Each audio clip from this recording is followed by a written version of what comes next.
जय हिंद दोस्तों। आज की जो हमारी ये क्लास है, ये क्लास मेंस के 90 डे फ्री इनिशिएटिव के अंतर्गत है। ध्यान दीजिएगा, आज हम लोग करने क्या वाले हैं। डे 4 के लिए मैंने आप लोगों को एक क्वेश्चन शेयर किया था। जितने भी लोग इस बार मेंस का एग्जाम दे रहे हो, इस बात को बहुत ध्यान से समझना। हमने आपके लिए एक फ्री इनिशिएटिव स्टार्ट किया जो कि 90 डे आंसर राइटिंग चैलेंज है, जिसके अंतर्गत हम लोग डेली आपको एक क्वेश्चन शेयर कर रहे हैं। उस क्वेश्चन का आंसर लिख करके आप लोगों को सबमिट करना रहता है और वहां पर बाकी जितने भी लोग हैं सब लोग मेंस दे रहे हैं, तो एक अच्छा हेल्दी कंपटीशन वहां पर आपको देखने को मिल जाएगा। उन्हीं क्वेश्चंस को लेकर के हम एक डिस्कशन भी पैरेलली करते चलेंगे। डिस्कशन अगर नहीं करेंगे तो वहां पर हम आपको कुछ कंटेंट प्रोवाइड करते चलेंगे उस क्वेश्चन के संदर्भ में, जिससे कि आप लोग मेंस में इनरिचमेंट कर सकते हो। ठीक है। सेकंड पॉइंट आप लोग बहुत विशेष तौर पर ध्यान से समझिएगा। आपके फॉर्म फिल करने का जो डेट है वो आयोग ने घोषित कर दिया है। 27 दिसंबर तक आप लोगों को फॉर्म फिल करना है। प्लस उसके साथ साथ फॉर्म को फाइनली सबमिट करने का जो आयोग को भेजने का डेट है वो 5 जनवरी आयोग ने घोषित किया है। यहां पर एक बात का बहुत ध्यान से आप लोग समझिएगा कि फॉर्म को फिल करते समय बिल्कुल सावधानी बरतनी है, कोई भी जल्दबाजी नहीं करनी है, कोई भी गलती नहीं करनी है, क्योंकि आयोग आपको फॉर्म को एडिट करने का केवल एक मौका देने वाला है। तो गलती बिल्कुल मत करिएगा। ठीक है, चलो भाई, इसी बात के साथ आज के इस क्लास को हम लोग स्टार्ट करते हैं। देखिए, क्वेश्चन हमारा क्या था। भारत में एक्सपोर्ट को प्रमोट करने के लिए गवर्नमेंट ऑफ इंडिया के जो की इनिशिएटिव से जो प्रमुख पहले हैं वो क्या है, संक्षेप में स्पष्ट करें, एक्सप्लेन ब्रीफली। अब देखो यहां पर बहुत क्लियरली इस बात को समझिएगा आप लोग कि जो क्वेश्चन का डिमांड है वो डिस्क्रिप्टिव नेचर का है, क्योंकि यहां पर जो डायरेक्टिव वर्ड यूज किया गया है वो क्या है, वो है क्या, मतलब what are the key initiative, कौन सी प्रमुख पहले हैं। तो जब हम क्या, कौन, ऐसे जब क्वेश्चंस को देखते हैं तो डिस्क्रिप्टिव नेचर के जाते हैं। यहां पर आपको बहुत ज्यादा आलोचना समालोचना इन सब चीजों में नहीं जाना, क्रिटिकली एग्जामिन नहीं करना है।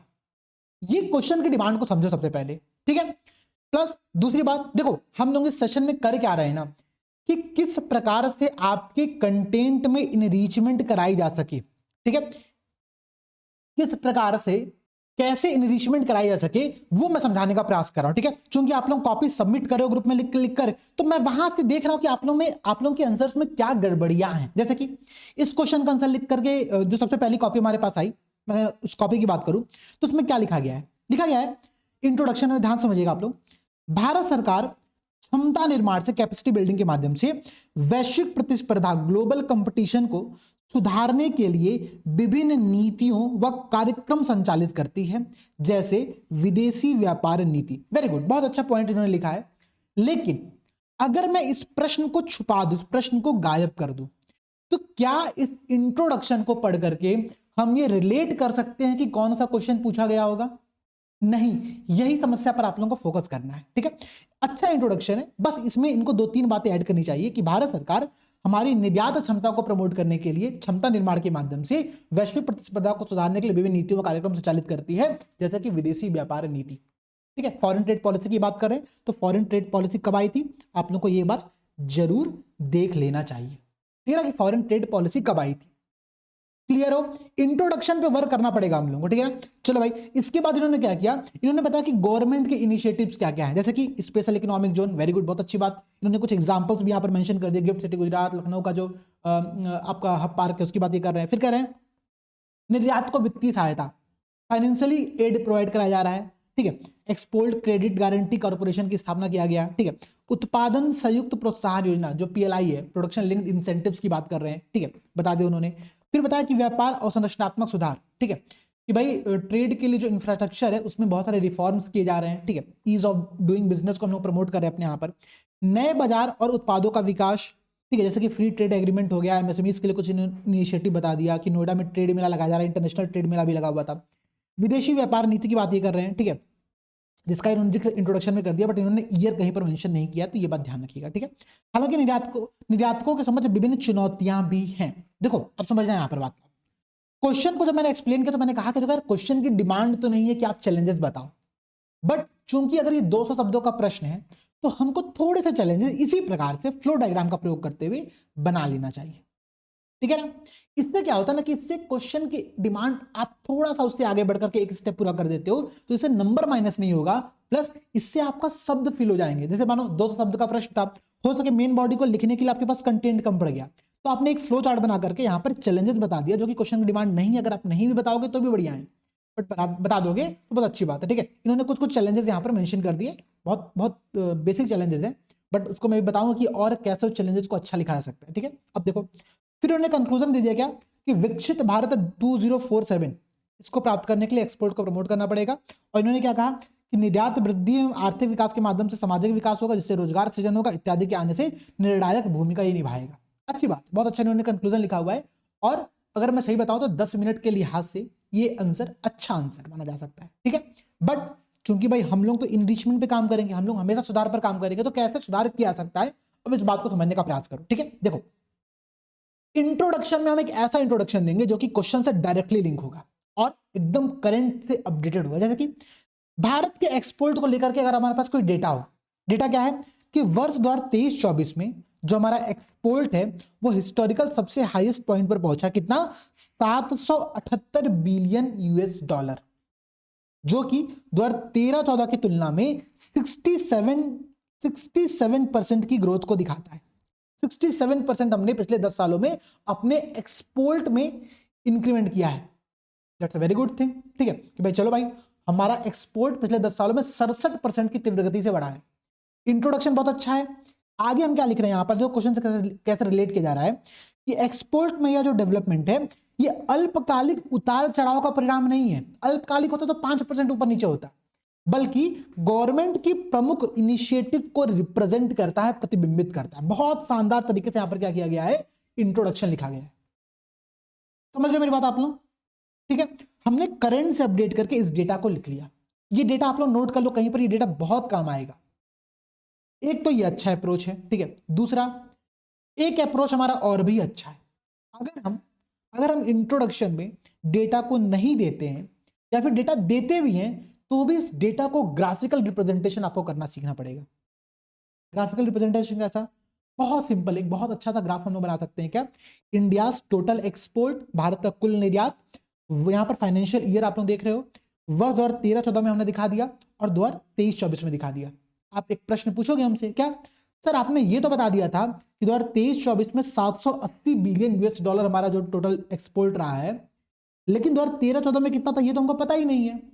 ठीक है, नहीं पता तो हम स्किप कर देंगे, हम नहीं लिखेंगे, हम भी गेम खेलेंगे। यहाँ पर हम क्या करेंगे, एक सिंपल सा पॉइंट बनाएंगे, 780 बिलियन यूएस डॉलर तक ऐसे इंक्रीज कराएंगे, यहां पर लिख देंगे 67% की ग्रोथ। बस हम ये पॉइंट बता ही नहीं रहे कि क्या पॉइंट है। हालांकि अगर सीसेट अच्छा हो तो ये पॉइंट कैलकुलेट किया जा सकता है, बट कौन इतना रिस्क लेगा मेरे भाई, ठीक है। स्किप कर दो इस पॉइंट को आप लोग, ठीक है, खाली छोड़ दो, आप लोग सीधे वहां पर शिफ्ट कर जाओ, ठीक है ना। ये अप्रोच आप लोगों को फॉलो करनी पड़ेगी और इसी अप्रोच के लिए मैं बार बार आपको समझा रहा हूं कि देखो जब आप ग्राफ बनाते हो ना तो बहुत सारी ऐसी बातें जो आप अपने आंसर में नहीं लिख रहे हो वो एक ग्राफ के माध्यम से एक्सप्लेन कर सकते हो, ठीक है। अच्छा भाई, और चलो मैं आपको आगे बताता हूं, ठीक है ना। ये पीडीएफ मैं आप लोगों के ग्रुप में शेयर कर दूंगा, तो हिंदी इंग्लिश मीडियम वाले चिल रहना, आप लोगों को मिल जाएगा। अब मैंने क्या बताया, भारत सरकार की प्रमुख निर्यात प्रोत्साहन पहली, क्वेश्चन की डिमांड थी क्या, major export promotion initiative of the government of India. जो लास्ट कॉपी मैंने आप लोगों को दिखाई है वहां पर क्या था, वहां पर एसईजेड का उल्लेख था, बहुत अच्छी बात है। वहां पर फॉरेन ट्रेड पॉलिसी का उल्लेख था, बहुत अच्छी बात है। लेकिन वहां पर एक सबसे इंपॉर्टेंट स्कीम के बारे में बताया ही नहीं गया सरकार की, जो कि रिसेंट की स्कीम है, इसी फाइनेंशियल ईयर में लाई गई है और लगभग 25,000 करोड़ की स्कीम है। ये क्या है, एक्सपोर्ट प्रमोशन मिशन, निर्यात संवर्धन मिशन, जिसके बारे में आप लोगों को बताना पड़ेगा।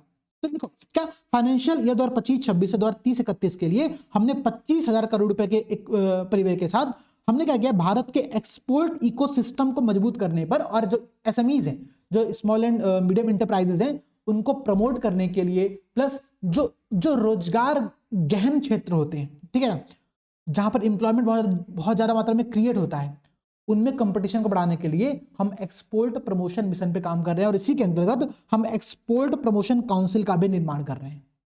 बढ़िया, एक नया पॉइंट आप लोगों को पता चल गया, करंट अपडेटेड है, ठीक है, इसको नोट कर लेना। अच्छा भाई, और देखो एसईजेड के बारे में आप लोग जानते हो, मुझे बताना नहीं है, आप लोगों को पता है क्या लिखना है यहाँ पर, ठीक है ना।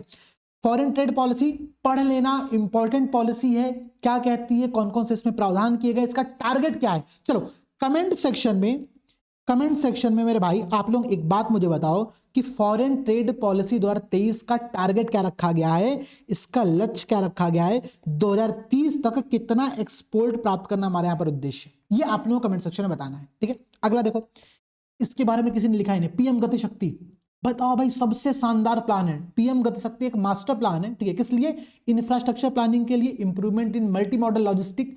अगर लॉजिस्टिक सही रहेगा तभी तो हम एक्सपोर्ट कर पाएंगे। अगर गोरखपुर से किसी चीज का प्रोडक्शन हो रहा है और वो जब तक विदेश में नहीं जाएगा तो कैसे होगा? और विदेश में जाने के लिए हमको लॉजिस्टिक चाहिए होगा बहुत बड़ी मात्रा में, हमको ट्रांसपोर्ट चाहिए होगा।